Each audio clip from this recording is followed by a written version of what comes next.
7 സത്യങ്ങളുള്ള sanctuary of ട്രൂത്തിൽ 4ാമത്തെ സത്യമായി നാഗരികതയുടെ സാമ്പിളുകളാണ് ഇവിടെ കാണിച്ചിരിക്കുന്നത്. ഇതിൽ അമിതാഭ, ദേവ, മഞ്ജുശ്രീ, സിയാൻ ഗുവോഹാൽ, അവലോകിതേശ്വരൻ, ഗാവോസു, കൺഫ്യൂഷ്യനിസം, ഗുവാനീൻ എന്നിങ്ങനെ പ്രധാന വ്യക്തികളും അവർ ഈ ലോകത്തിന് നൽകിയിരിക്കുന്ന സന്ദേശവുമാണ് ഇവിടെ കൊത്തിവച്ചിരിക്കുന്നത്. അവലോകിതേശ്വരൻ, മഞ്ജുശ്രീ, ദേവ, സിയാൻ എന്നിവർ നന്മ ഉപയോഗിച്ച് തിന്മയുടെ മാലിന്യങ്ങളെ അടിച്ചമർത്തുന്നു. എന്നാൽ പ്രകൃതിയുമായി ഇണങ്ങി ജീവിക്കുന്ന ഒരു വ്യക്തിയുടെ പ്രതീകമാണ് ലാവോസു. ജീവിതത്തിൽ ധാർമ്മികമായ തത്വങ്ങൾ പാലിച്ചുകൊണ്ട് എല്ലാ പൂർവികരെയും ബഹുമാനിച്ചുകൊണ്ട് സമൂഹത്തിൽ എങ്ങനെ സന്തോഷത്തോടെ പെരുമാറണം എന്നാണ് കൺഫ്യൂഷ്യനിസം പറയുന്നത്. ഗുവാൻ ഇൻ കാരുണ്യത്തെയും ത്യാഗത്തെയും പ്രതീകപ്പെടുത്തുന്നു.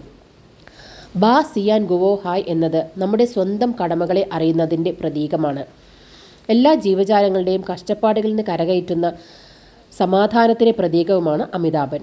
ഇത്രയുമാണ് 4ാമത്തെ സത്യം.